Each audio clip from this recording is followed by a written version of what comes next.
Welcome, dear listener. Settle yourself now as the light of day fades, and let the quiet of evening draw you in.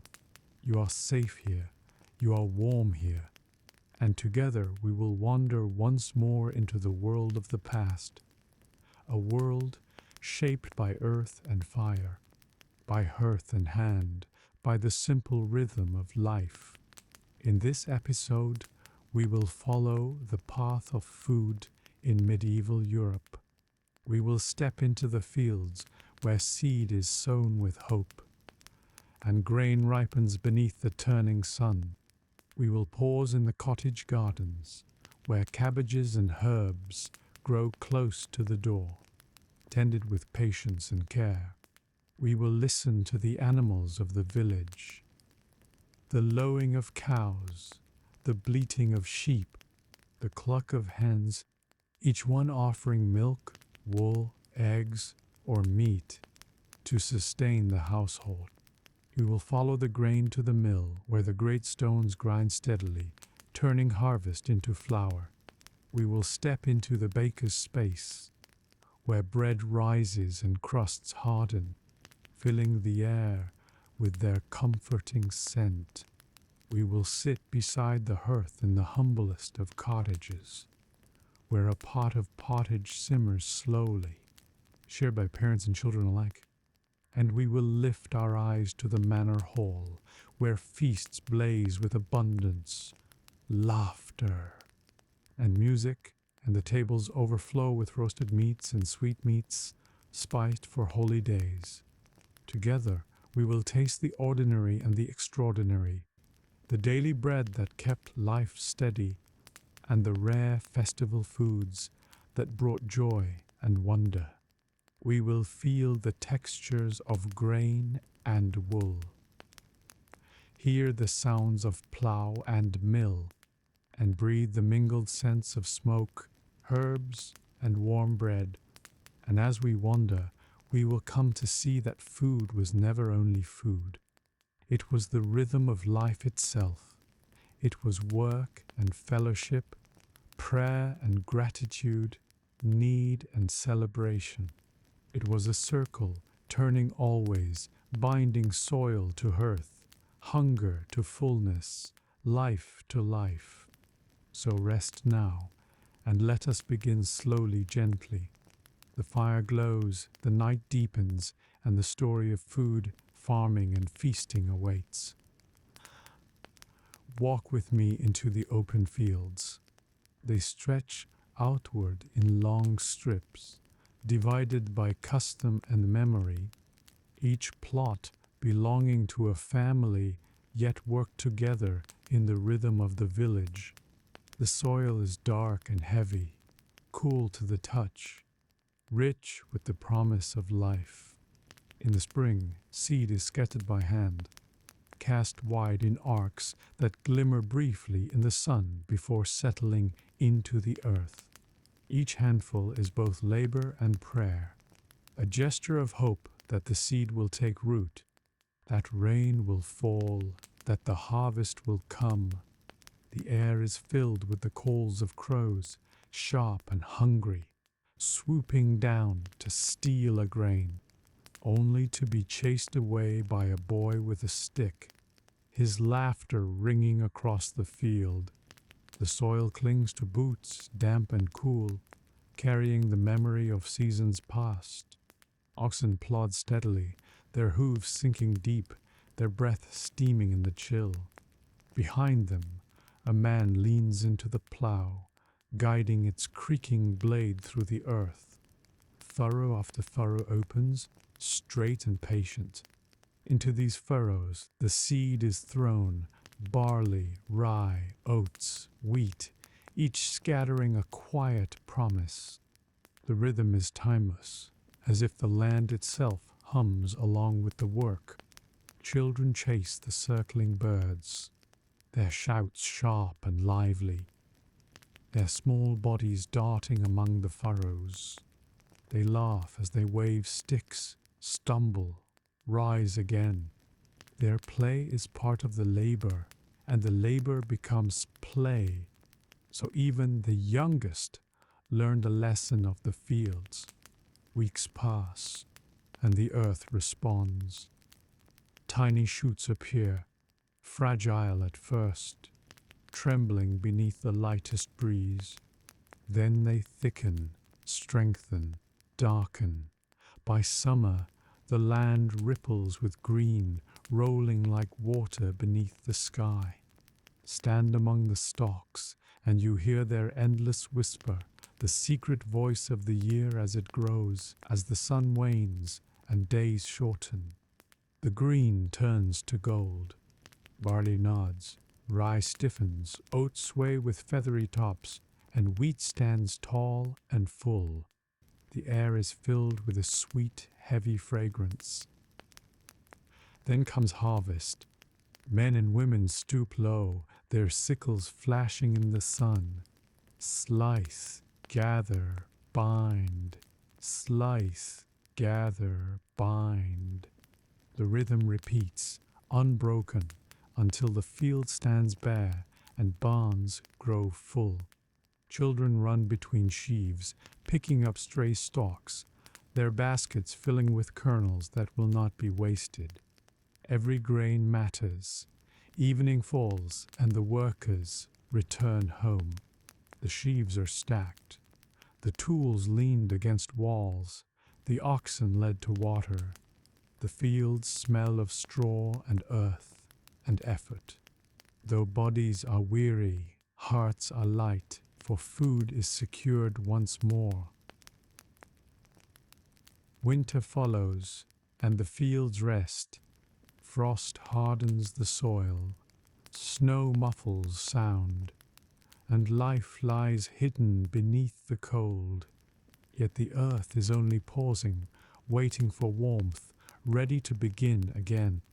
Closer to the cottages lie the gardens, humbler and smaller, but no less important.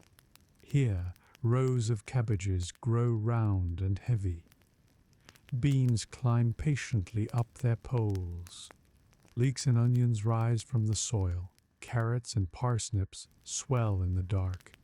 Every corner holds something edible, for no ground can be wasted. Herbs edge the plots, their scents rising with every touch.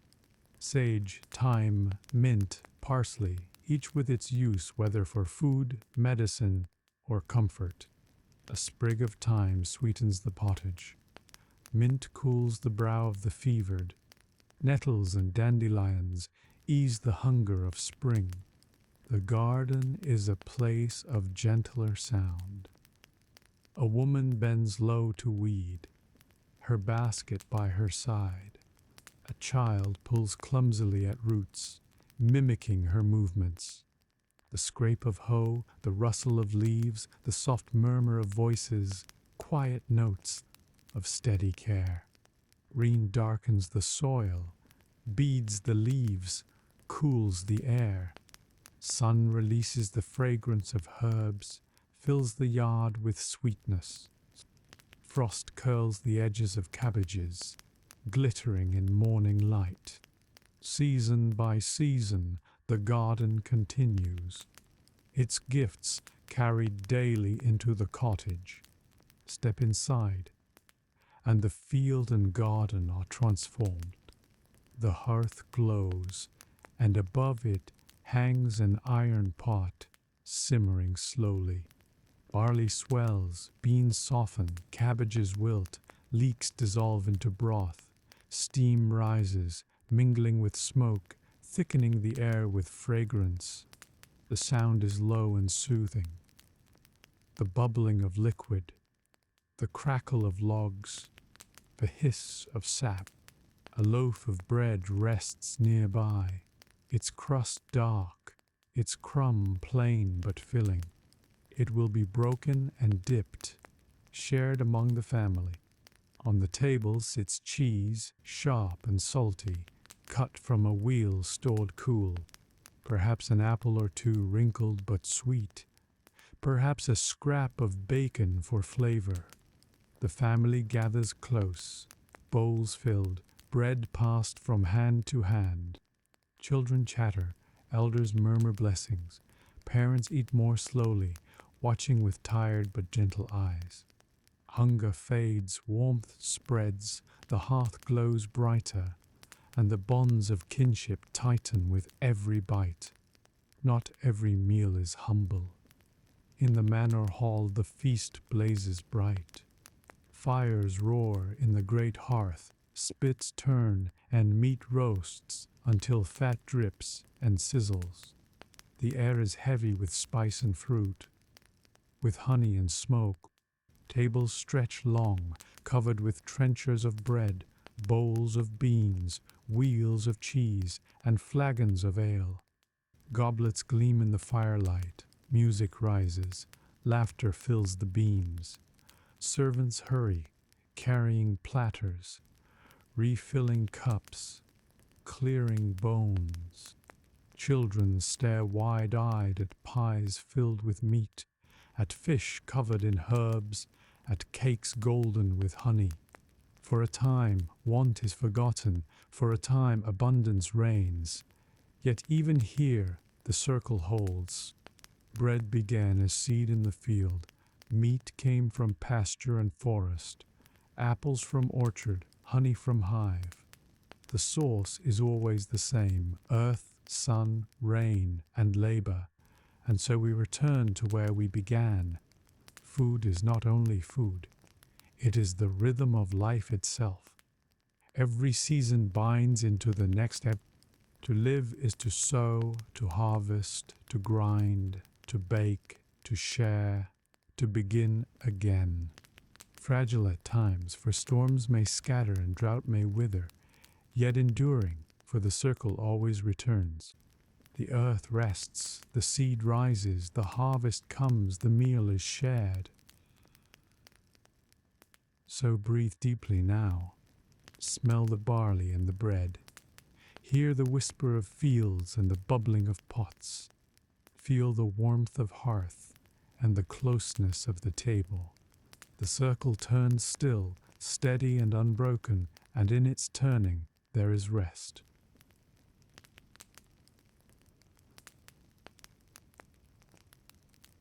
Step outside with me now, away from the hearth and the low cottage beams, and out into the wider world where the rhythm of food begins.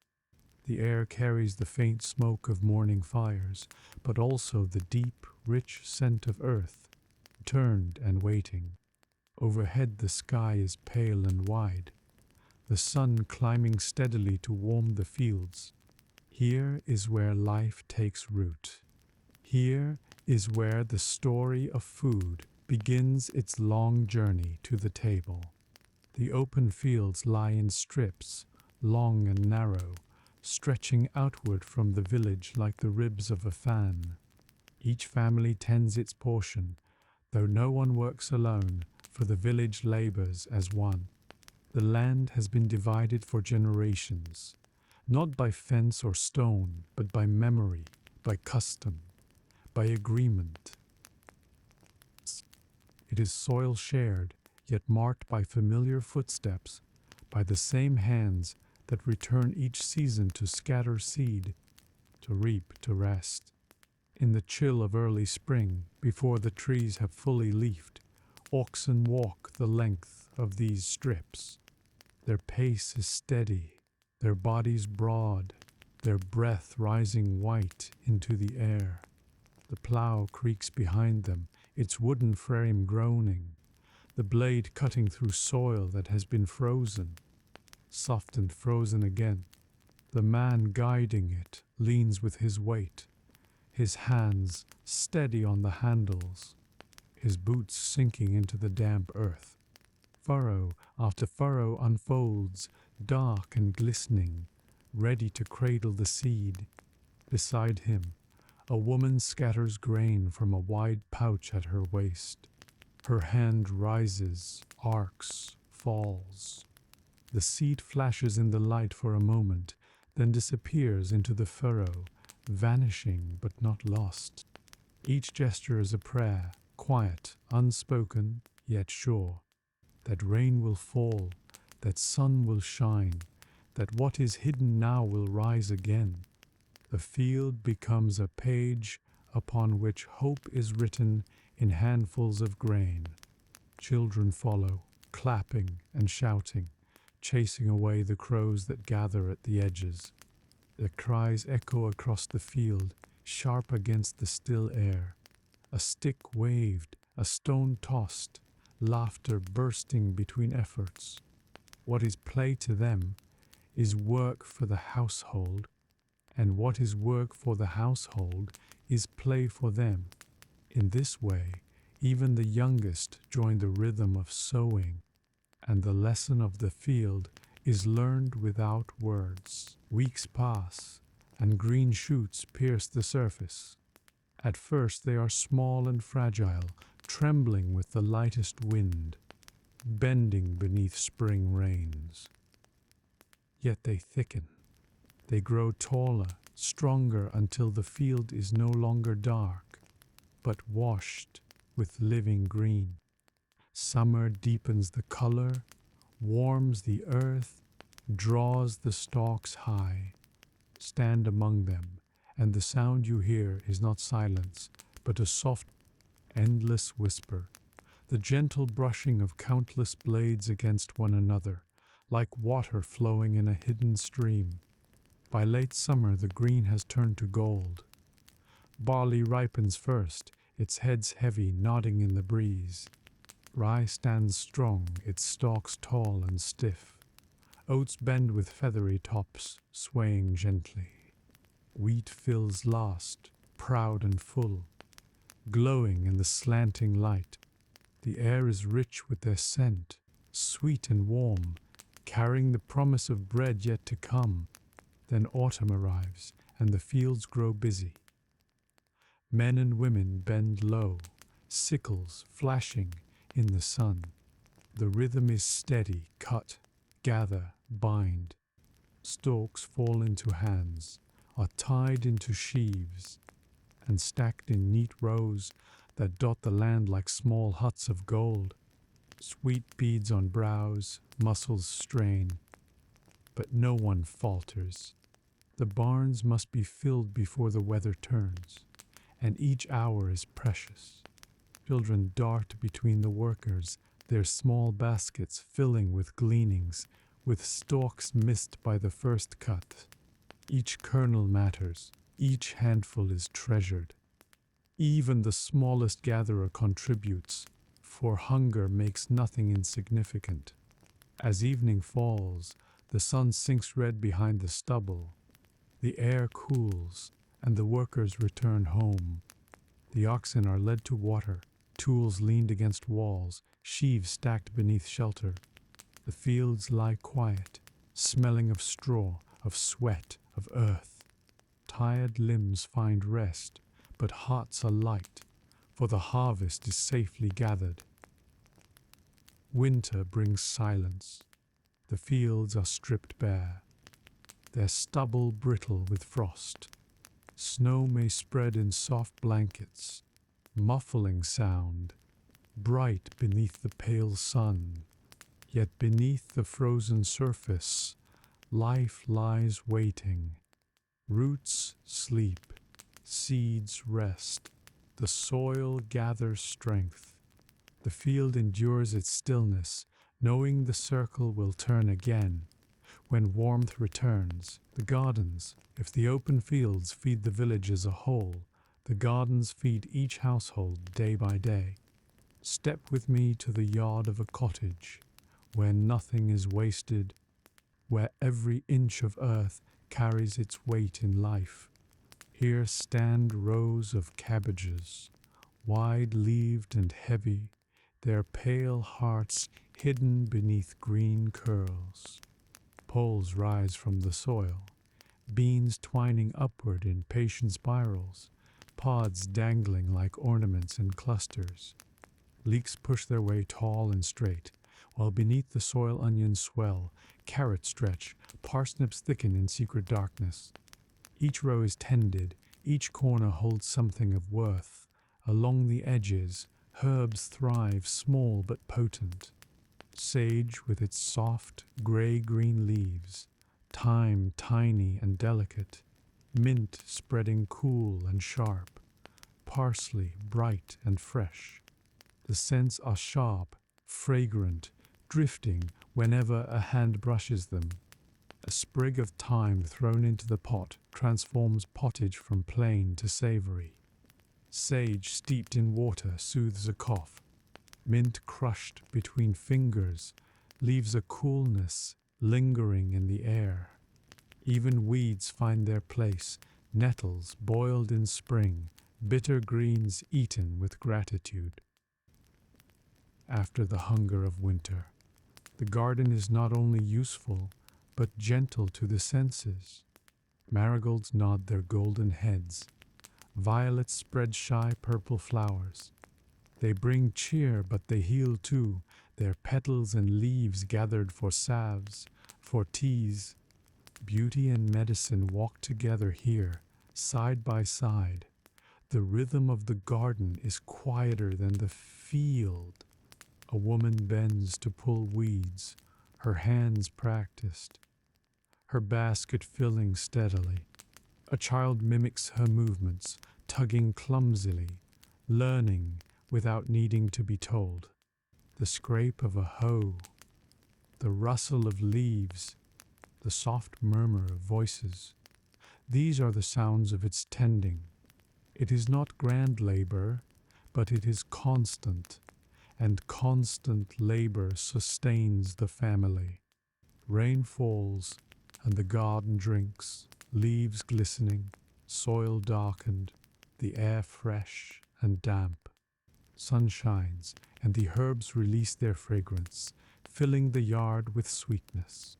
Frost dusts the cabbages, sparkling in morning light, their leaves curling tight against the cold. Every season reshapes the garden, yet it endures, offering its steady gifts, orchards and hedgerows. Beyond the cottages stand orchards and hedgerows, where the line between tended and wild grows thin. Here, food comes with less labor, yet still carries abundance. In spring, apple trees are clothed in blossom, white and pink, delicate against the blue sky. Their fragrance drifts on the breeze, promising fruit yet to come. By late summer, their branches are heavy, bending under clusters of red and green apples. Children climb, laughing, reaching, filling baskets, filling mouths. Some fruit is eaten fresh, crisp and sharp, juice running down chins. Some is stored cool in cellars, some pressed into cider, sharp and warming against the chill of autumn. Hedgerows yield their own treasures. Blackberries ripen in dark clusters, staining hands and lips purple. Hazelnuts hide in husks, shaken loose with sticks gathered in eager hands. Wild plums, sloes, haws, small fruits that brighten plain meals, carried home in aprons, shared by the handful. These are gifts half wild, half tamed, reminders that the land gives freely as well as through toil. Subtit, closing reflection, look now across field. Garden, orchard, hedgerow, they seem separate, yet together they form the village's strength. Grain fills barns, beans and cabbages fill pots, apples and nuts sweeten the meal. Each part leans on the other. Each belongs to a greater whole. The seed scattered in spring becomes the stalk that bends in summer, the grain that ripens in autumn, the flour that waits for winter bread. The garden tended daily yields herbs for healing, flavor for the pot, roots for the hungry months. The orchard and hedgerow offer fruit and nuts in season, small bursts of sweetness to lighten the steady fare. The rhythm is gentle, unending, fragile yet enduring. A poor harvest may bring hardship. A good harvest may bring relief, but always the circle turns. The soil rests, the seed rises, the food sustains, and life continues. So breathe deeply of this air, rich with earth, sweet with apples, sharp with herbs. Listen to the soft rustle of fields, the quiet scrape of hoes, the laughter of children at play. These are the sounds and scents of the fields and gardens, the daily miracle by which hunger is answered, by which life is renewed.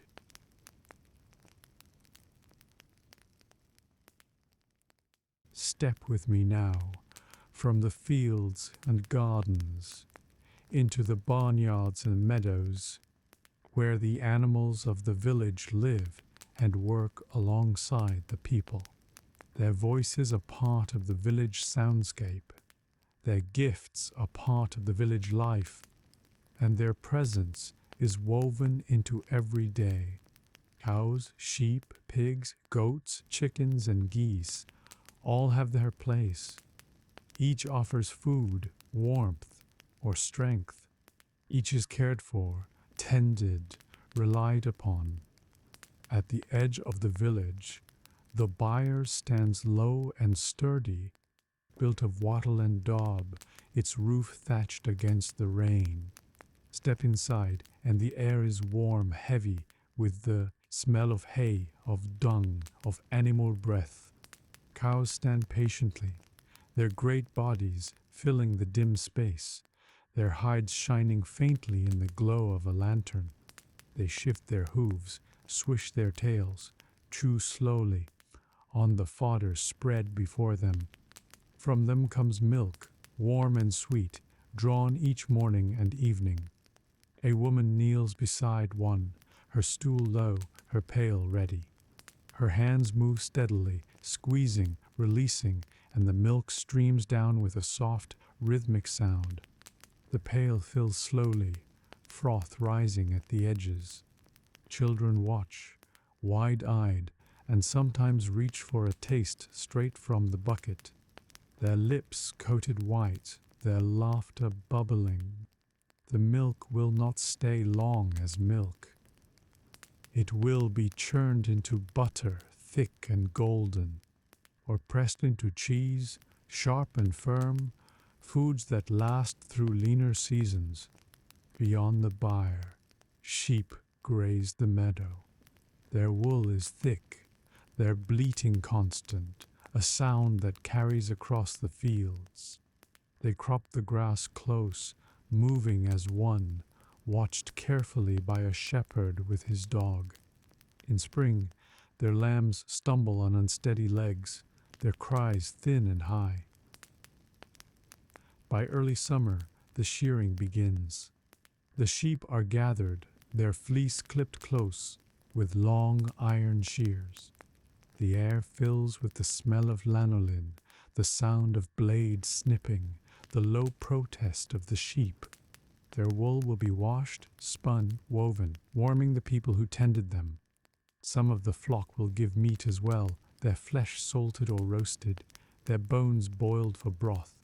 Nearer to the cottages, pigs root noisily in their pens, their snouts turning soil, their grunts echoing through the yard. They are clever and restless, eating scraps, acorns, anything they can find. Their presence is loud and earthy, their smell strong, yet they are valued. In autumn, when the days shorten, many are slaughtered, their meat salted, smoked, preserved for the long winter months. Nothing is wasted. The skin becomes leather, the fat becomes lard. The meat feeds the family in countless ways. For all their noise and mischief, the pigs are a sure promise of sustenance. Chickens scratch and cluck in every yard. Their feathers flash white, brown, gold. They peck at the ground, chase beetles, call softly to one another. From them come eggs, gathered each morning, smooth and pale, nestled in straw. Sometimes a hen goes broody, sitting firmly upon her clutch, feathers puffed, eyes watchful. Chicks hatch, tiny and fragile, cheeping as they stumble after their mother. The sound of chickens belongs to every hour of the day, soft and steady, as much a part of village life as the toll of the church bell. Geese wander too, larger, louder, their honking sharp, their steps proud. They guard the yard with fierce eyes, hissing at strangers. Their feathers fill pillows, their meat provides a feast, their presence is both comic and commanding. Even their noise, though startling, becomes part of the familiar music of the place. And there are goats, nimble and stubborn, climbing where cows will not, eating what others leave. Their milk is rich and tangy, their coats shaggier, their temper more willful. Children laugh as they tug at ropes, goats pulling back, testing, challenging. Yet they too are part of the rhythm, their milk churned, their meat salted, their hides turned to use. Each animal adds its voice to the village chorus. The lowing of cattle, the bleating of sheep, the grunting of pigs, the clucking of hens, the honking of geese, the barking of dogs, all rise and fall together, never silent, never separate. They are sounds of life, of work, of provision. As seasons turn, the animals' roles change. In spring, lambs and calves stumble into the world, fragile but full of promise. In summer, the meadows are alive with grazing, wool is clipped, milk is plentiful. In autumn, the time of slaughter comes, meat preserved, hides prepared, barns filled against the cold. In winter, the animals huddle in byres and stables, fed from stored hay, watched carefully, their survival bound to the care of their keepers. The people depend on them, and they in turn depend on the people. It is a partnership born of necessity, tended with patience, sometimes hard but always enduring. Milk, butter, cheese, eggs, wool, leather, meat, all flow from these creatures. They are not only animals but companions, part of the daily scene, shaping the rhythm of every day.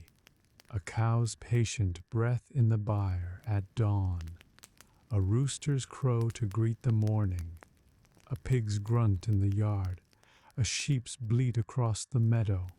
Each marks the hours, as surely as the rising and setting sun. Pause here for a moment. Smell the warm sweetness of milk, fresh from the pail, the sharp lanolin of fleece, newly shorn, the smoky salt of ham curing for winter. Hear the voices of the animals around you, layered, unending, alive. Feel the rough wool beneath your fingers, the smooth shell of an egg, the sturdy weight of a cow at your side. These are the companions of the medieval household, humble yet essential, noisy yet reassuring. The village is not only built of cottages, fields, and gardens. It breathes with the life of animals, each one a thread in the fabric of survival. Together, people and beasts form a bond, a circle of care and reliance, a chorus that fills the air, steady as breath, constant as the seasons. And in their presence, the village is never still, never empty, always alive.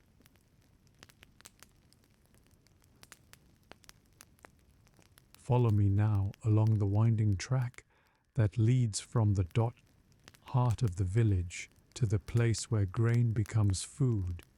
The barns are filled with sheaves, the granaries heavy with sacks of grain. Yet, The work of the harvest is not complete. Grain itself cannot sustain. Hard kernels resist the teeth, their nourishment locked away. They must be broken and ground, softened by water and shaped by fire, before they can answer hunger. And so the people bring their harvest to the mill, where the endless turning of wheel and stone begins the quiet alchemy of transformation. The mill stands by the stream, low and broad, its walls darkened with damp, its roof thatched and heavy. From afar, one hears its voice, the deep groan of timbers, the steady splash of water, the endless rhythm of the wheel. On still mornings, the sound carries across the meadow like the breathing of the land itself. Draw closer, and you see the wheel turning slowly, dripping as it lifts and falls. Green with moss, slick with spray. The stream runs beneath, swift and sure, its current caught, tamed, bent to labor. Step inside, and the air changes. Light falls in narrow shafts through chinks in the boards, illuminating countless motes of flour that hang suspended, drifting as if time itself has slowed. They cling to beams, to sacks, to skin. They cling most of all to the miller, whose hair, beard, and clothes are all powdered pale, until he seems more ghost than man. Yet his movements are practiced and sure. He listens as much as he sees, for the stones have a language. Their hum is low, steady, patient. A rise in pitch tells him they'd bite too close. A falter warns that grain runs low. His ears are sharp, his hands quick, for the mill depends upon his craft. Grain pours from the hopper above, rattling down between the stones. It vanishes in an instant, lost to the grinding jaws, and reappears below as meal, warm and fine. The smell is sweet, earthy, rich. The flour gathers in heaps, soft as drifting snow. Oh. Children reach to touch it, letting it sift through their fingers, marking white streaks upon their cheeks when they rub their eyes. The mill is never empty. Men arrive with sacks upon their backs, bent low beneath the weight. They tip the grain into bins, their arms aching, their shirts clinging with sweat. Women come too, their baskets full, their children in tow, the younger ones wide-eyed at the noise and dust. Some wait upon empty sacks, others lean against the walls, their voices rising above the hum in muffled conversation. News is traded here as steadily as grain. A birth is announced, a cow gone dry, a neighbor's son who plans to wed with. The mill is not only a place of work, but of gathering, a hub of quiet fellowship. Seasons shape the mill's labor as surely as they shape the fields. In spring, floods may roar down the stream, water rushing too fast, foaming against the wheel, threatening to tear it loose. In summer, the water runs clear and steady, the wheel turning strong, the mill busy with sacks from the full harvest. In autumn, the pace quickens. Every family hurries to have their grain ground before winter, for flour must be stored and ready. The lane outside is filled then. Carts lined in a row, oxen stamping, men dozing in the shade as they wait their turn. Children clamber over the sacks, sliding down, laughing until they are scolded. Inside, the air grows hot with effort, the stones humming from dawn until dusk. In winter, the rhythm falters. Frost locks the wheel in ice. The stream shrinks narrow and still, and some days the mill stands silent. Then families must wait or seek another mill farther off, trudging through snow with heavy loads. The mill, like the field, depends upon mercy of season and sky. Not every village has a water mill. No, some raise their eyes to windmills instead. These stand tall upon the ridge, their sails wide against the horizon, creaking as they turn with the breeze. From afar they seem like great sentinels, watching over field and meadow. Inside, the same stones grind, the same dust drifts, the same hum fills the air. Only the power differs. Air instead of water, sky instead of stream, yet whether turned by wind or river, the stones do the same work. Grain is broken, flour is born, the promise of bread draws near. When flour is ready, it is carried back to the village, into the baker's hands. His shop is small, yet it glows with warmth. The oven dominates, built of clay and stone, its fire fierce within, its mouth blackened by smoke. Even before you step inside, the scent reaches you, the sour tang of yeast, the sweetness of flour, the woody bite of smoke. The troughs are lined with dough, pale and swelling, bubbling with hidden life. The baker's hands are firm, folding and pressing, shaping each loaf with practiced care. His arms are strong from lifting, his face ruddy from heat, his brow beaded with sweat. Yet his movements are steady, rhythmic, almost reverent. When the oven is ready, he sweeps its floor clean with a wet cloth tied to a pole. One by one, the loaves are slid in upon long wooden paddles. The fire roars, the crusts darken, the fragrance deepens. Children gather at the doorway, noses lifted, eyes wide. Their chatter rises, their eagerness plain. Neighbors join them, baskets on their arms, coins ready in hand. Some talk idly, some stand silent, but all are drawn by the smell.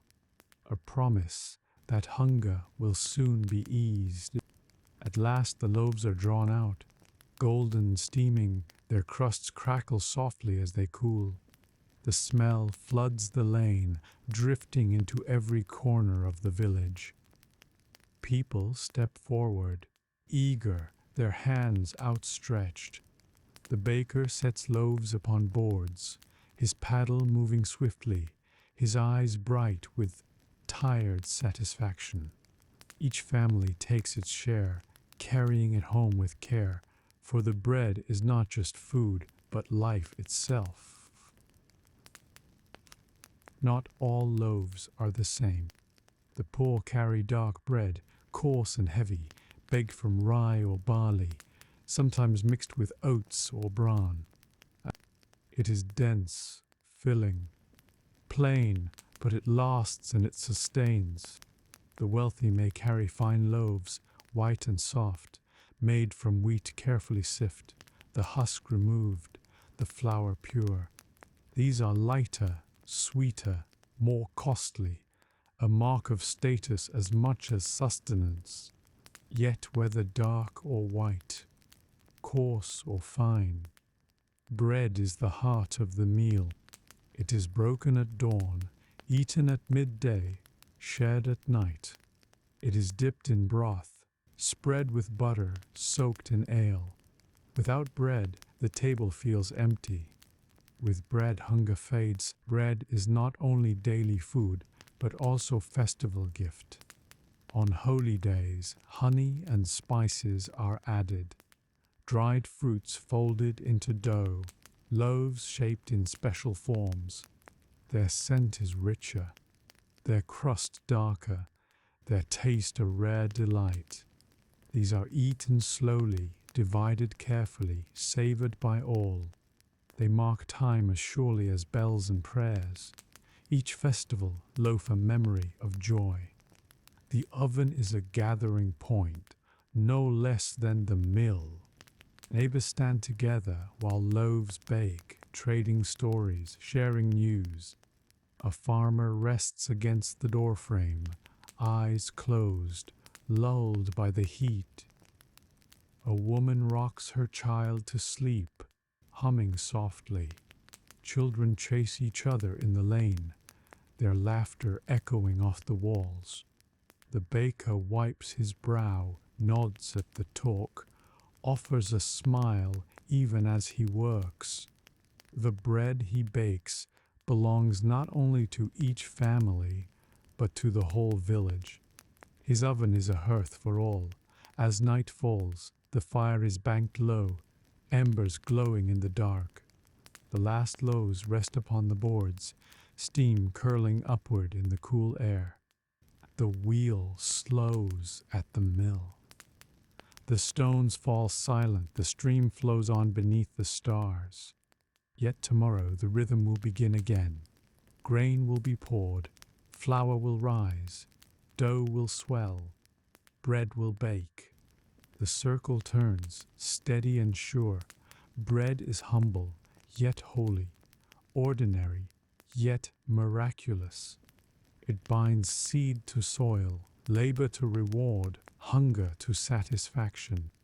It is both the simplest of foods and the most profound of symbols, carrying with it comfort, strength, fellowship, and memory.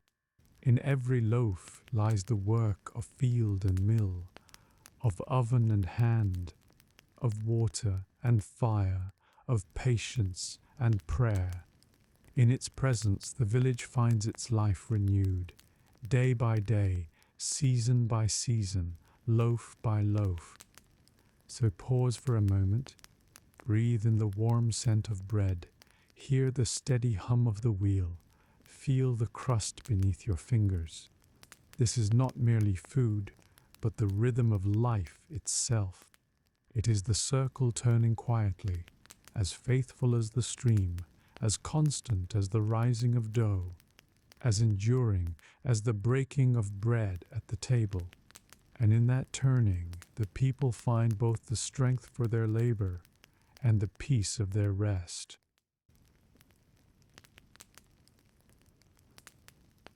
Step with me now, away from the mill and the baker's warm oven, back through the lanes of the village, to the humblest but truest place where food is eaten, the cottage table.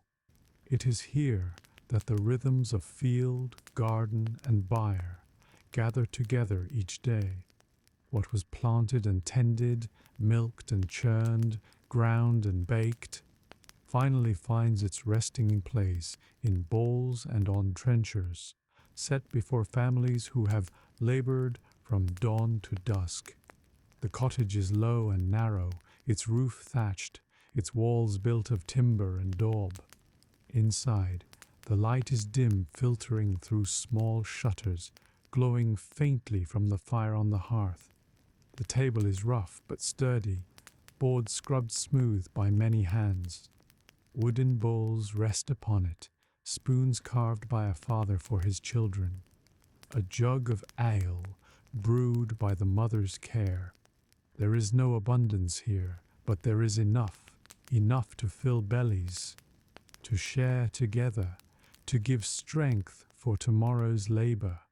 Morning comes early.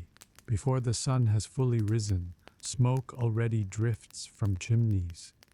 A pot hangs over the fire, and within it oats are simmering, stirred with a wooden spoon. Porridge is thick, plain, filling. The smell is earthy, a little sweet, the warmth rising to fill the cool morning air. Children sit close, rubbing their eyes, their hands held out for warmth. The first spoonfuls are ladled into bowls, steaming, sometimes sprinkled with a little honey. If the family has been fortunate, or flavored with dried fruit saved from the last autumn, bread may accompany it. Yesterday's loaf, cut thick, dipped into the porridge to soften. This is the breakfast of the common folk, eaten quickly before the day's work calls them to the fields. By midday, hunger has returned, and the family gathers again. Now the pot holds pottage, the most common meal of the medieval poor. It is a stew of whatever is at hand: barley, beans, peas, cabbage, onions, leeks, flavored with herbs from the garden, perhaps with a sliver of salted bacon or a bone to lend depth. The smell is rich, though simple, the broth thick, the flavor hearty. Bread is broken and dipped, spoons clatter softly against bowls. Conversation is brief. Midday meals are not feasts, but pauses, fuel for the afternoon. In summer they may be eaten outside, seated upon the grass, the sun warm upon their shoulders. In winter, all huddle close to the hearth, bowls in laps, steam rising into the cold air. At night, the table grows busier.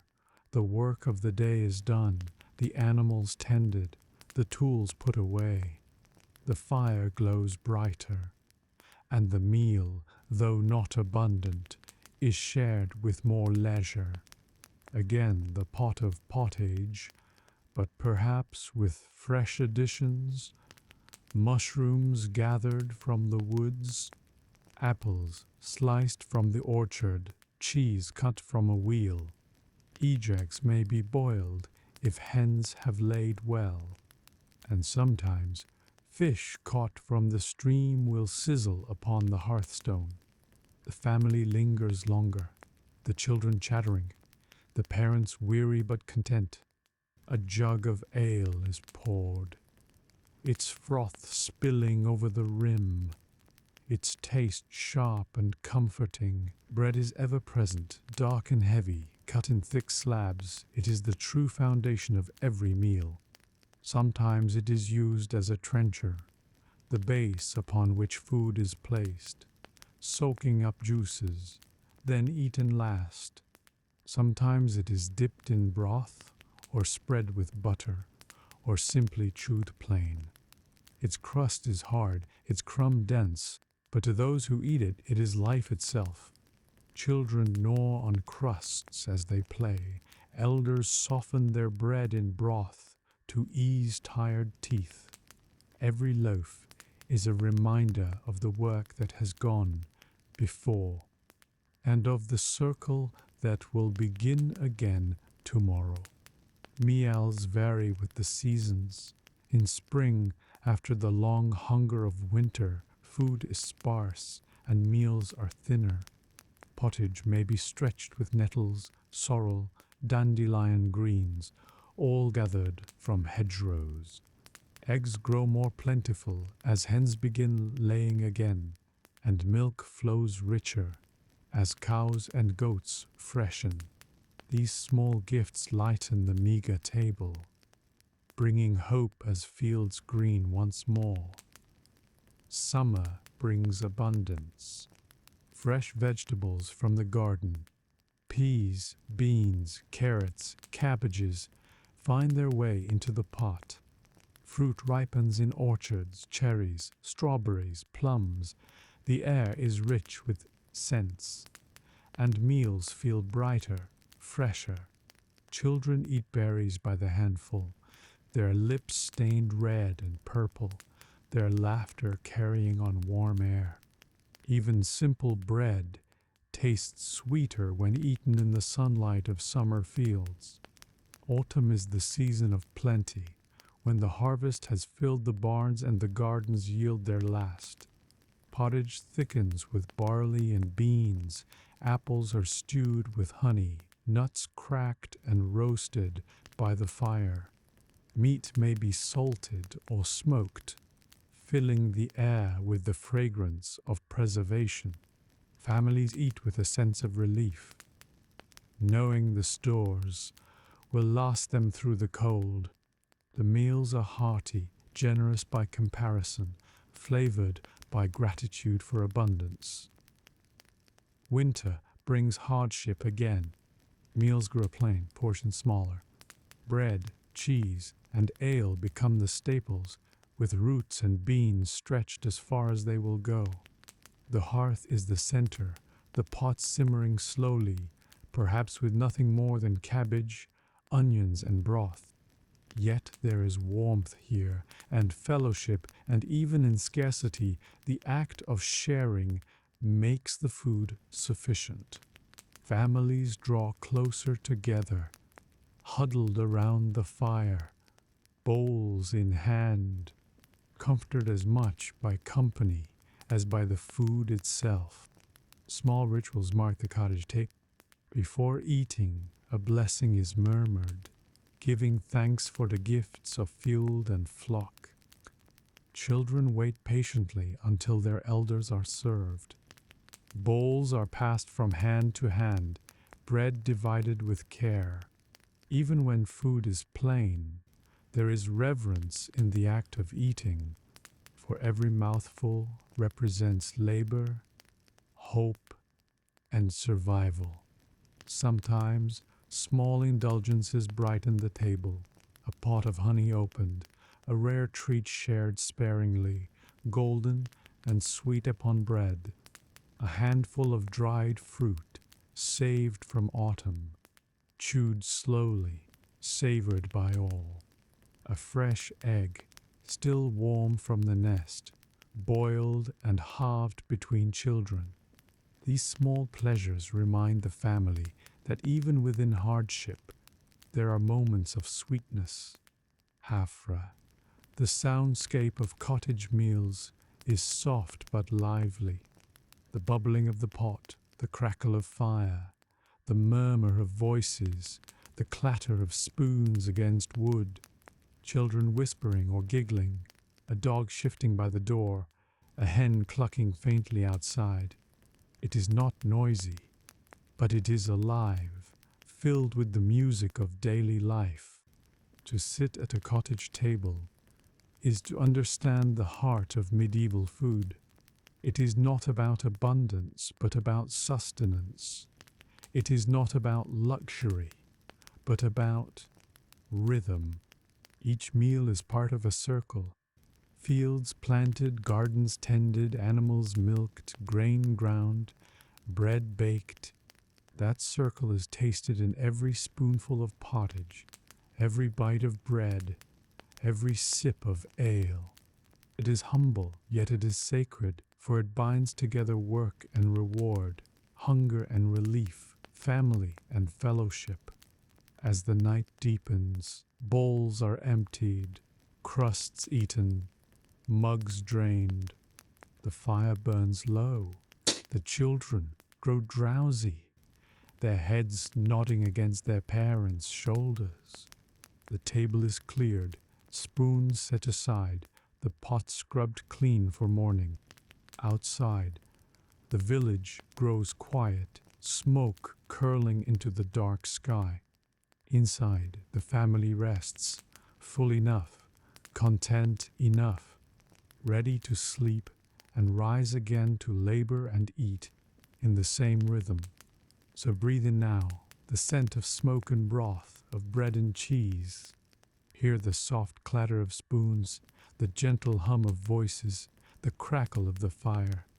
Feel the warmth of the hearth, the closeness of the table, the comfort of food shared among those who labor together. This is the cottage meal, humble, steady, nourishing both body and soul. It is not abundance, but it is enough. And in its quiet rhythm, the family finds strength for tomorrow.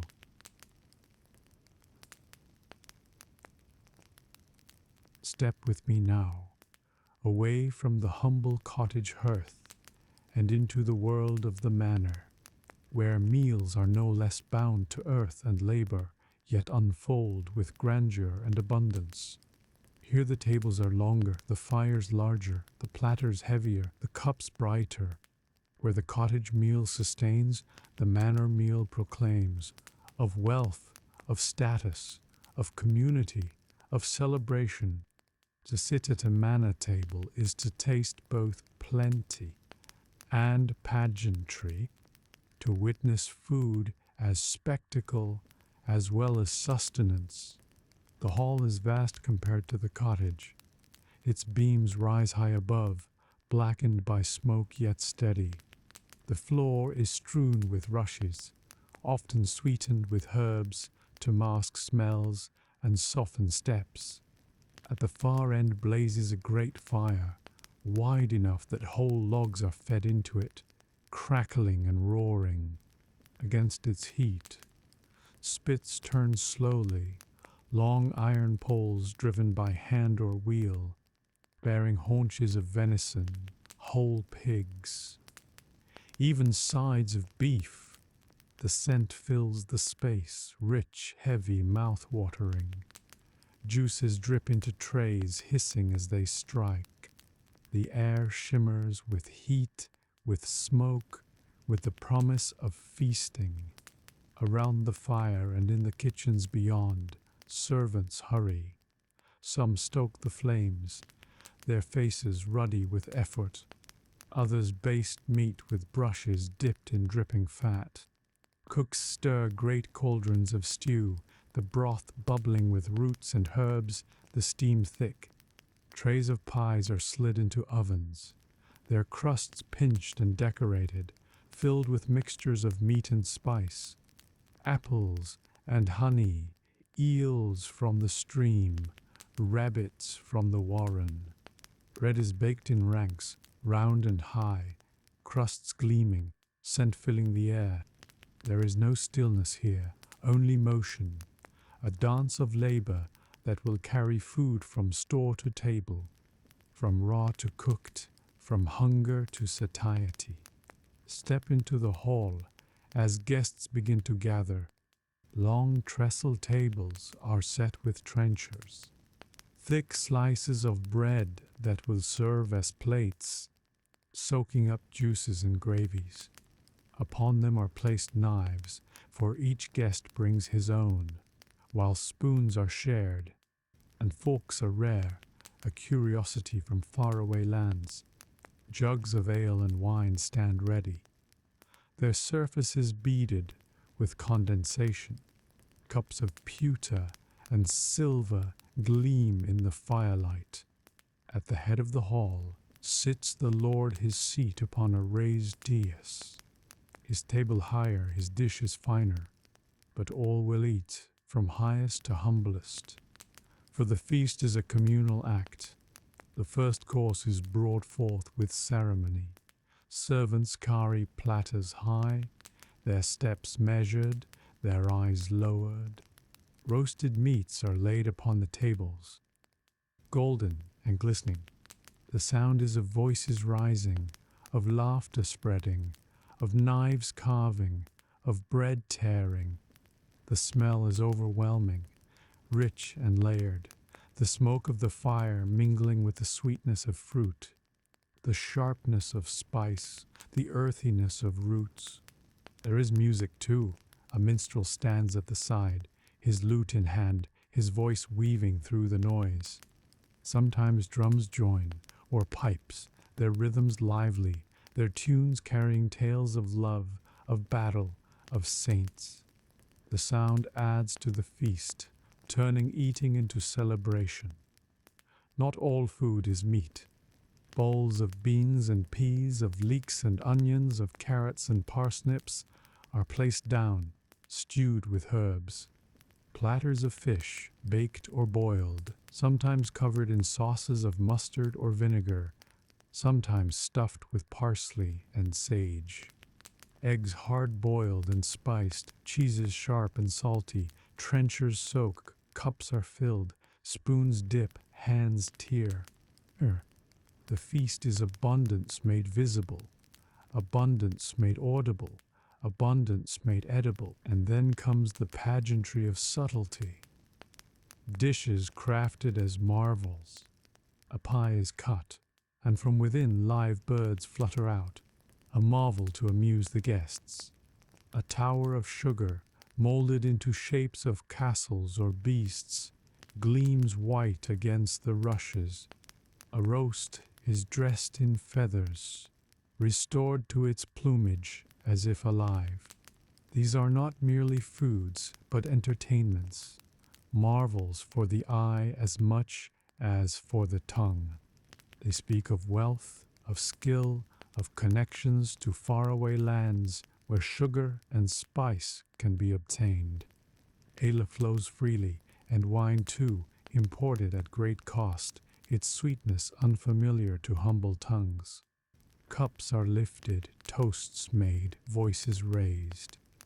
The hall grows louder, warmer, filled with laughter and song. Servants refill, carry away bones, bring fresh courses. The meal stretches on for hours, course upon course, dish upon dish. Hunger is not only satisfied, but overwhelmed. Abundance pressing in until the very act of eating becomes part of the performance of wealth. Yet beneath the spectacle, the same truths hold. The bread upon which food rests was once grain in the field, ground by millstones, baked by fire. The meat was once in the pasture, the fish once in the stream, the beans, the onions, the apples, the herbs. All were grown, tended, gathered. The feast may dazzle, but it is built upon the same circle as the cottage meal.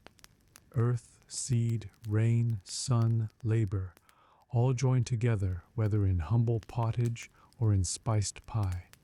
The feast does not always follow the same shape, for the year itself provides occasions that call for greater splendor. At Christmas, the Lord's hall becomes a place of true wonder. Evergreen branches are hung along the beams, candles glow in windows, and the fires burn bright. The tables groan with meats, goose and swan, venison and beef, boar's head carried in with song. Spiced wines are poured, sweetmeats of honey and almond are passed, and great pies of fruit and meat are sliced open.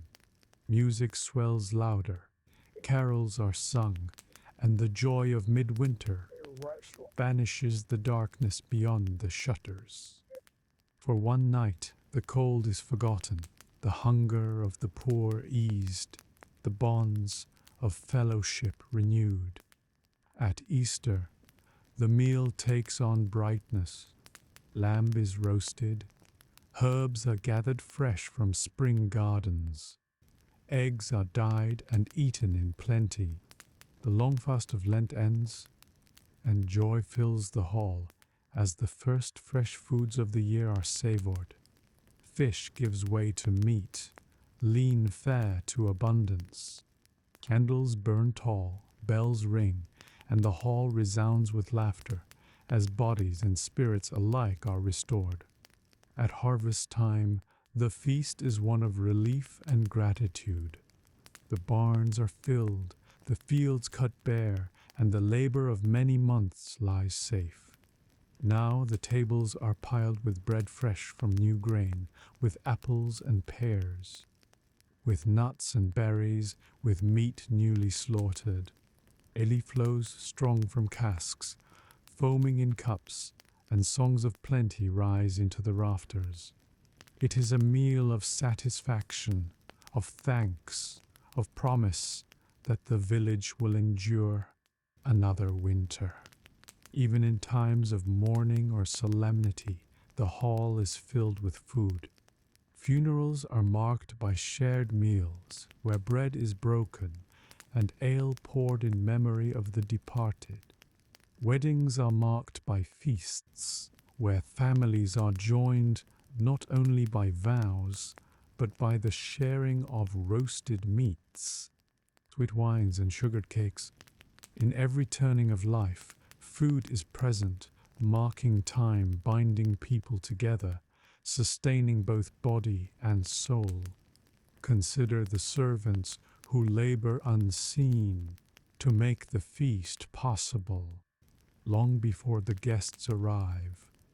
The kitchens are alive with motion. Fires are lit, cauldrons set to boil, spits loaded, knives sharpened. Hands knead dough, chop vegetables, grind herbs in mortars, fetch water from wells, carry wood for flames. Sweet beads upon brows, smoke stings eyes, arms ache from endless turning. The feast is built upon their labor, as the harvest was built upon the labor of field, hands and shepherds. The Lord may preside, but it is the steady work of many that fills the tables. At times, the feasts stretch so long that torches must be lit to banish darkness, the hall glowing with flickering light. The laughter grows louder, the music more insistent, the dancers more lively. Children doze against their mothers, dogs curl beneath benches, and still the meal goes on. Platters arrive, bones are cleared, cups refilled. Even as bellies groan with fullness, still the act of eating continues.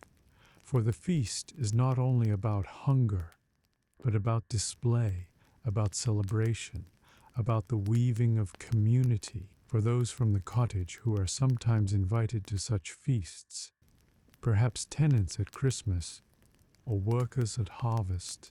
The experience is overwhelming.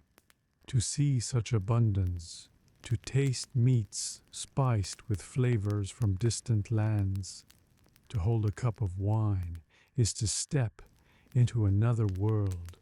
Yet even they know that behind the spectacle lies the same circle they walk each day.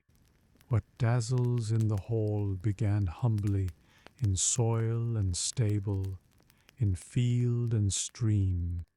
The difference lies not in the food itself, but in the abundance, in the layers of labor and luxury that surround it.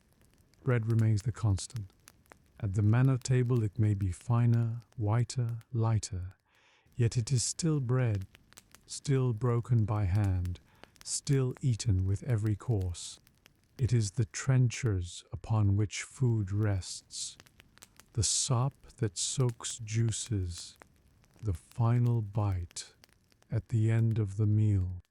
Bread is the link between cottage and hall, between humble and noble, between survival and celebration. As the feast winds down, the last platters are carried away, the fires burn lower and the voices soften. Some guests linger, talking in quiet clusters. Others drift towards sleep, their heads upon their arms. The musicians rest, their instruments silent, the last notes fading into the smoke-darkened beams. Servants clear the tables, sweeping away bones, stacking trenchers, pouring out dregs. The hall smells of smoke and spice, of roasted fat and spilled ale, of warmth and weariness. Outside the night is still, the stars shine cold above the fields, the cottage is dark and quiet.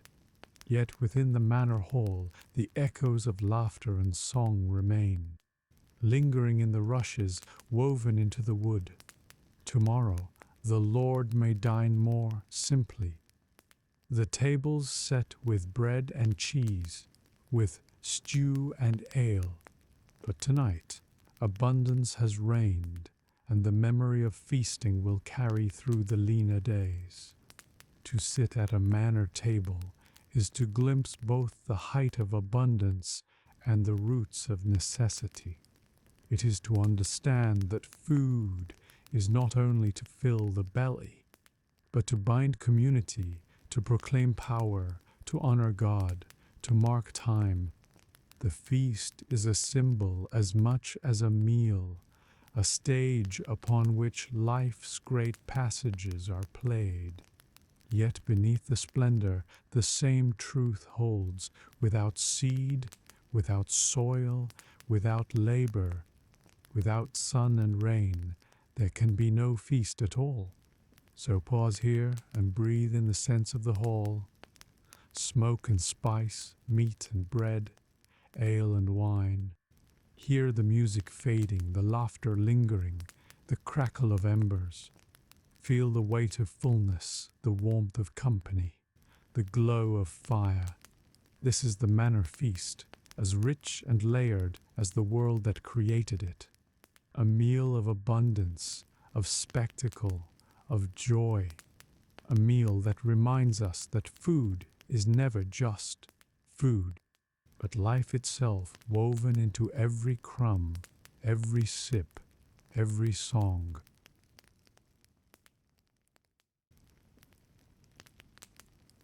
Step with me now through the turning of the year, for in the medieval village, food was not the same from season to season. Each month carried its own gifts, its own hungers, its own rhythms. What was on the table in winter was not what was eaten in summer. What was gathered in autumn was carefully stored to last the long cold, while in spring the cupboards grew bare and hope turned again to the fields. To understand the life of food in this time, one must walk slowly through the year, feeling each change in the air, smelling each shift in the kitchen, tasting each season as it arrives and fades. The year begins in the heart of winter. The fields are bare, the ground hard, the trees stripped of leaf. Snow lies thick upon the roofs, and smoke rises from every chimney, drifting pale against the grey sky. In the cottage, food is what has been stored, what has been salted, what has been dried. Bread from last autumn's grain, dense and dark. Cheese cut carefully from the wheel, sharp and firm. Bacon salted and hung, its smoky smell filling the rafters. Beans and peas, dried and waiting in sacks. Cabbages pulled from the cold earth, their outer leaves toughened, their hearts still edible. Meals are plain, bowls filled with broth, thickened with what roots remain. Meat is eaten rarely, for animals are costly to keep alive through winter, and most were slaughtered in the autumn. Those that remain must be carefully tended, their milk and eggs precious. Yet there is comfort in these meals, plain though they are. Families huddle close to the hearth, the pot simmering, the taste familiar, the warmth sufficient. Winter is a time of endurance, of careful use, of patience. As the days begin to lengthen, spring arrives, though slowly. The snows melt, the ground softens, the first shoots of green appear at the edges of fields. Yet food grows scarcer now, for stores are low, and the harvest is far off.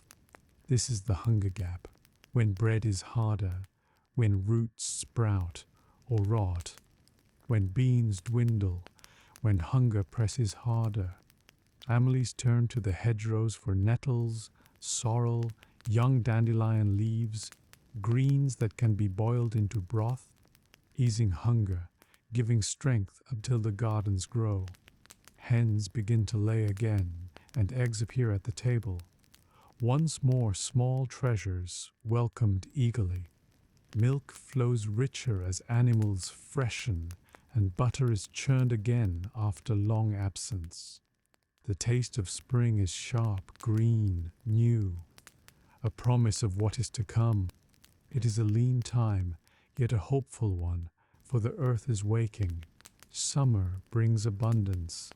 The gardens are full now, peas swelling in pods, beans hanging heavy, carrots pulled bright from the soil, onions lifted and tied in braids.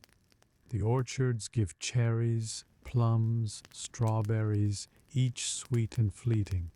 The fields ripple green with grain not yet ripe, the air humming with bees, the sound of scythes in the meadows, cutting hay for winter fodder. Meals brighten, bowls filled with fresh vegetables, fruit eaten straight from branch or vine. Bread is still made from the last harvest's grain, but fresh foods lighten the table, lifting hearts. Children run with berry-stained lips. Families gather herbs for drying, and the smell of mint, thyme, and sage hangs in the air. Summer is work, long and hard beneath the sun, but it is also plenty. The earth giving freely, the table rich and varied. Then comes autumn, the season of harvest. Fields turn golden, grain cut and stacked, barns filled, granaries stocked. Gardens yield their last, cabbages heavy, leeks tall, parsnips thick. Apples and pears are gathered, nuts cracked, mushrooms dried, honey harvested from hives. Animals are slaughtered, meat salted, sausages made, lard rendered, skins cured. The air smells of smoke, of drying herbs, of fermenting cider, of fires burning in preparation for the long cold. Meals are hearty, tables laden with bread from the new grain, with stews rich from fresh meat, with pies filled with fruit and spice.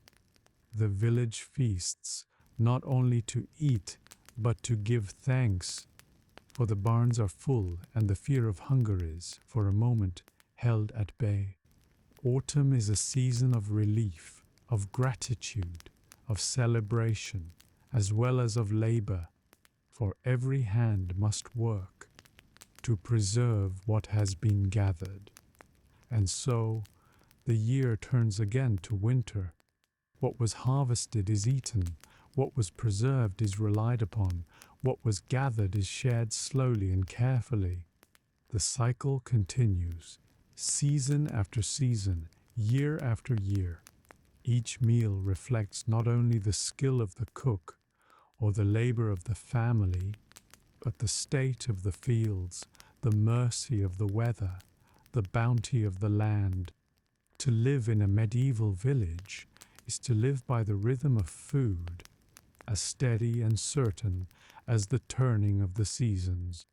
Winter holds its grip longest of all the seasons, and in the medieval village, it is both a time of rest and of quiet strain.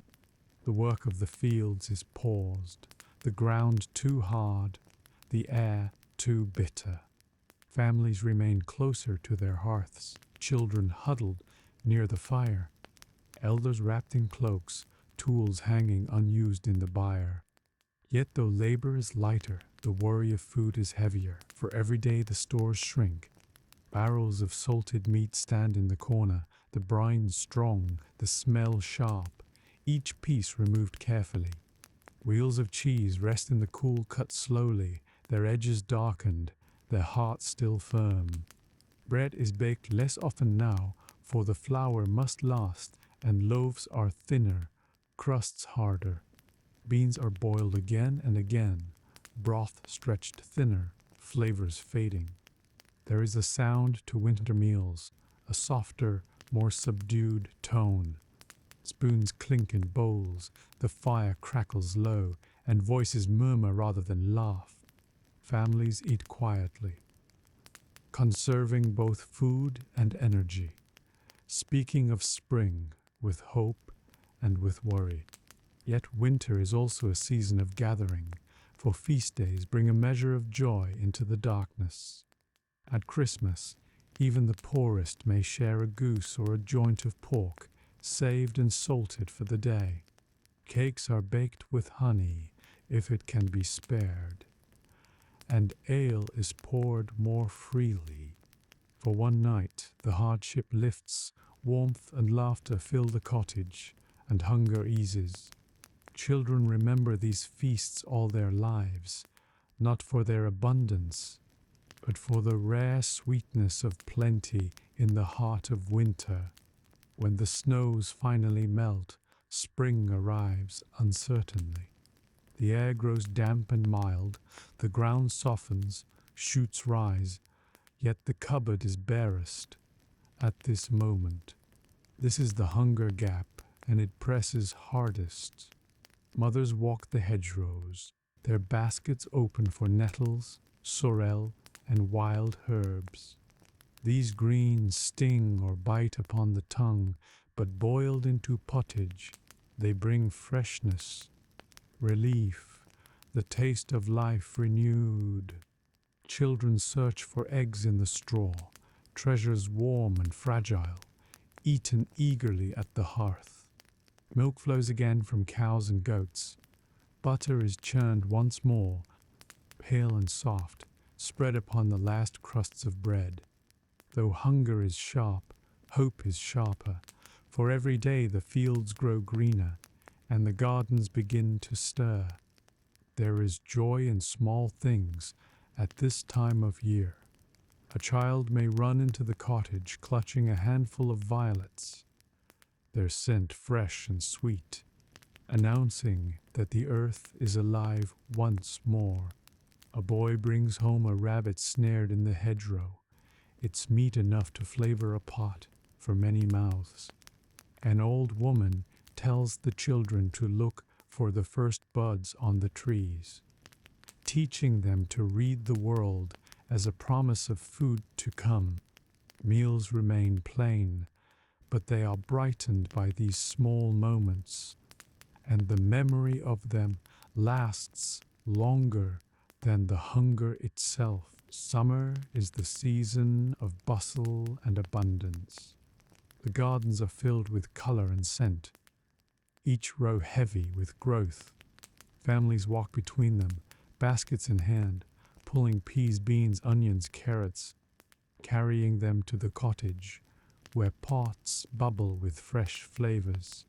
Fruit ripens quickly. Cherries, strawberries, raspberries, eaten almost as fast as they are gathered, their juice staining hands and lips. Children lie in the grass, their bellies full of berries, their laughter carried on warm air. The air itself smells of herbs drying upon rafters, of hay curing in the meadows, of milk turning slowly into cheese in cool corners of the byre. Meals in summer are lively, eaten outside as often as within, bowls carried to doorsteps or to fields, bread broken beneath the open sky. The days are long, the sun strong, the work hard, but the food is plentiful. It is the season when bellies are fullest, when laughter is easiest, when the land seems most generous. Families savor fresh cheese, soft butter, eggs gathered daily, vegetables rich and crisp, fruits sweet and fleeting. The memory of winter's hunger softens, though it is never fully forgotten. Autumn, though, is the crowning of the year, the season of harvest and of thanks. Fields of golden grain are cut and carried, barns filled to bursting, granaries heavy with sacks. Gardens give their last gifts, onions braided, cabbages stored, parsnips and turnips lifted and buried in clamps. To last the cold months, apples fall heavy, pears gathered in baskets, nuts cracked by firelight. Honey is taken from hives, wax melted into candles, sweetness stored for winter. Meat is preserved in every way known, salted, smoked, dried, its scent filling the air with the promise of survival. Autumn meals are the richest of all. Bread baked from the new grain is soft, fresh, plentiful. Stews bubble with both meat and vegetables, flavored with herbs dried in the summer sun. Pies are filled with apples, with pears, with berries preserved in honey. Ale flows strong and fresh from new brewing. Cider ferments in barrels, its sharpness filling the air. Families gather in barns after long days of harvest, sharing meals together, voices rising in songs of thanks. Relief is thick in the air, for the fear of hunger is held back by full stores and full bellies. And then winter comes again, the cycle repeating, Yet each season carries its own gifts, its own flavors, its own memories. To a medieval family, food was never a constant thing. It was always changing, always shaped by season, always reminding them of the fragile line between plenty and want. Every bite carried the weight of labor, of weather, of hope.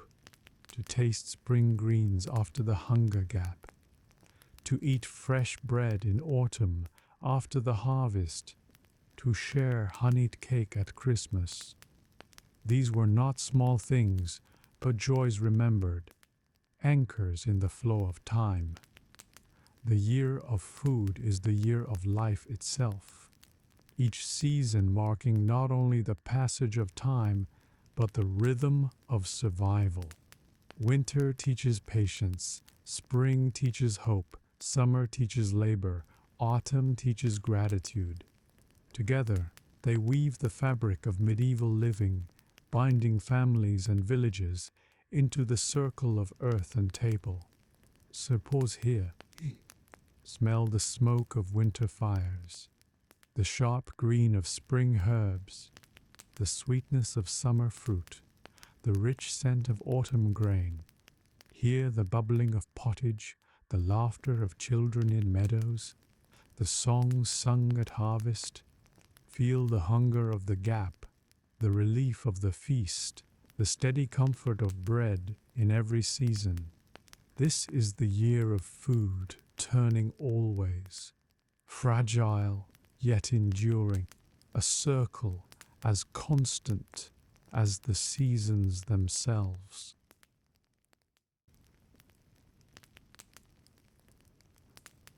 Step with me now into the quiet of the village church, where the air smells faintly of incense and candle wax, and where food, so ordinary and daily at the hearth, takes on a deeper meaning. For in the medieval world, food was not only the answer to hunger, nor the fruit of labor. It was also a matter of faith. What was eaten, when it was eaten, how it was shared, all of these were bound to belief. To sit at the table was to live not only in the rhythm of earth and season, but in the rhythm of prayer and holy day. Each week was marked by days of abstinence. On Fridays no meat was eaten, for the day remembered the Passion. Fish took its place fresh from streams, salted from barrels, sometimes humble herring, sometimes pike or eel. In Lent, the long season before Easter, the rules grew stricter. Meat, eggs, and dairy were forbidden. Tables grew plainer, meals thinner. Families relied on fish, on bread, on beans, on vegetables, flavored with herbs or oil if they could afford it. It was a time of restraint, of prayer, of turning hunger into discipline. For the poor, already accustomed to scarcity, Lent pressed harder. For the wealthy, it meant setting aside indulgence, if only for a time. Yet when Easter came, the joy was all the brighter. The first lamb roasted, eggs dyed in colors, butter and cheese returned to the table. Loaves sweetened with honey, spiced cakes shared among families. After weeks of plain fare, the taste of meat, of milk, of butter was a delight beyond measure. The church bells rang, the candles blazed, and the tables filled with laughter once more. Hunger turned to fullness, sorrow to celebration, fasting to feasting. Other holy days were marked by food as well. At Christmas, as winter pressed hardest, the feast in the Lord's hall was both abundance and symbol. Goose or boar, pies rich with meat and fruit, sweetmeats of sugar and almond, wine spiced and warm. All declared joy in the midst of darkness. Even in cottages, Families saved what little they could to share a special meal. Perhaps a goose fattened all year, perhaps a cake flavored with honey. To eat more richly than usual was to honor the holy day, to proclaim hope in the midst of winter's scarcity. At harvest, food became offering. Sheaves of grain were carried into the church, laid upon the altar in thanks. Bread was baked from the first flour, blessed and shared, a sign that the year's labor belonged to God as much as to man. Apples were offered, honey brought, wine poured, all tokens of gratitude for abundance received. The year of food was not only cycle of soil and seed, but also a circle of faith and thanksgiving. Each gift acknowledged, each mouthful seen as blessing. The Mass itself placed food at the heart of worship. Bread and wine, humble elements of the daily table, became in the liturgy sacred mysteries. To taste the host was to taste not only wheat but grace, not only nourishment but salvation. Every loaf baked in the village kitchen carried a shadow of that greater bread. Every cup of wine echoed that greater cup. The connection between hunger and holiness was woven tightly, impossible to separate. There were also days of charity, when food was given freely. At the doors of monasteries, bread was distributed to the poor. At funerals, loaves and ale were shared in memory of the dead. At weddings, meat and wine were offered to all who came, whether kin or stranger. To feed another was to honor God. To deny a beggar was to risk denying Christ himself. Even the humblest family kept a custom of sharing, offering a crust, a bowl, a place at the fire, believing that such acts returned blessing upon the giver. Food marked the stages of life. Infants were fed with pap, soft and simple. Children ate from the communal pot, learning early the rhythm of hunger and satisfaction. At betrothals and weddings, bread was broken and wine poured, sealing promises. At funerals, food was shared to ease grief. The act of eating together, binding the living, even as they remembered the dead. In every passage of life, food was present, never silent, always speaking of both earth and heaven. Consider also the role of monasteries, where food was prepared with both labor and devotion. Monks rose before dawn to chant, then moved to kitchens and refectories, to bake bread, to brew ale, to tend gardens. Their meals were plain: bread, beans, vegetables, sometimes fish, but eaten in silence, broken only by readings of Scripture. To eat was to pray, to chew was to meditate, to swallow was to receive not only nourishment, but grace. Yet even here, feasts came, saints' days marked with extra dishes, holy days honored with sweeter bread, with fruit preserved from orchards.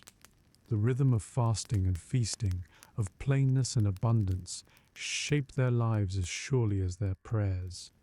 In villages, too, fasting days shaped the memory of children. They remembered meals without butter, without eggs, without milk, the taste of fish growing familiar, the craving for richer fare growing sharper. They remembered the joy of feasts all the more vividly, the taste of spiced cake or roasted goose, staying in memory long after hunger returned. The alternation of plenty and want was not seen as cruel, but as natural, a reflection of both earth's rhythm and heaven's command. Food and faith intertwined, even in the smallest of gestures. A mother tracing the sign of the cross over a loaf before cutting it. A father murmuring grace before the family dipped their bread in pottage. Children learning to fold their hands before lifting spoons. These acts were simple, but they bound the daily meal to something greater, reminding each one that food was not only earned by labor, but granted by God. And when famine struck, as it sometimes did, when crops failed, when rain drowned fields or drought cracked the earth, food became prayer more than ever. Families knelt in churches, asking for mercy, for rain, for sun, for bread enough to survive. Priests blessed fields, carried relics in procession, chanted litanies over furrows. Hunger was never only a matter of earth, but of heaven too.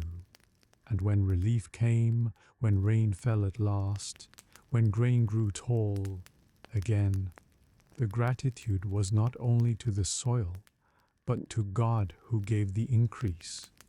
So food in the medieval world was never merely food.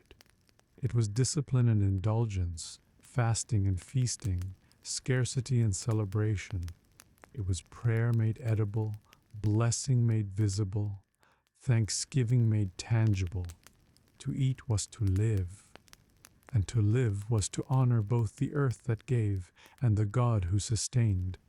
Pause here and breathe in the sense of holy days. Roasted goose at Christmas, spiced lamb at Easter, new bread at harvest. Hear the chants rising in the church, the murmur of prayers before meals, the silence of monks at their tables.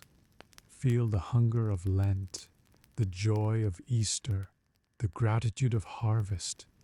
This is food as faith, weaving body and soul together, reminding the people of the village that every bite was both a gift and a prayer.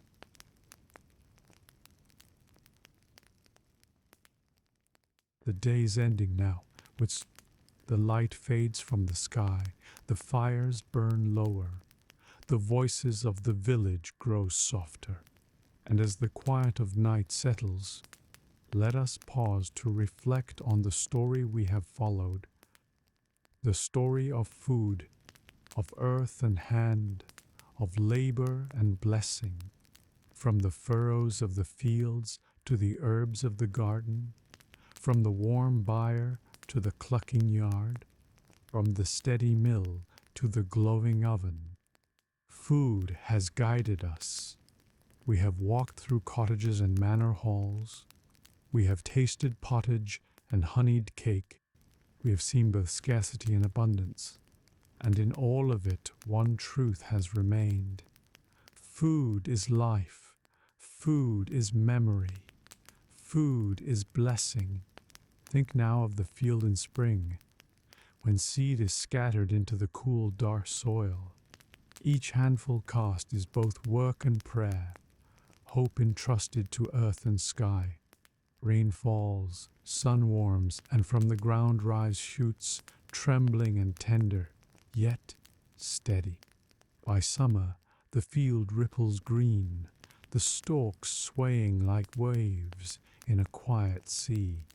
By autumn, the grain turns gold, heavy and ready, bending in the wind. Sickles flash, sheaves are gathered, barns are filled. In this rhythm lies survival, in this cycle lies peace. Think of the cottage garden, small but faithful.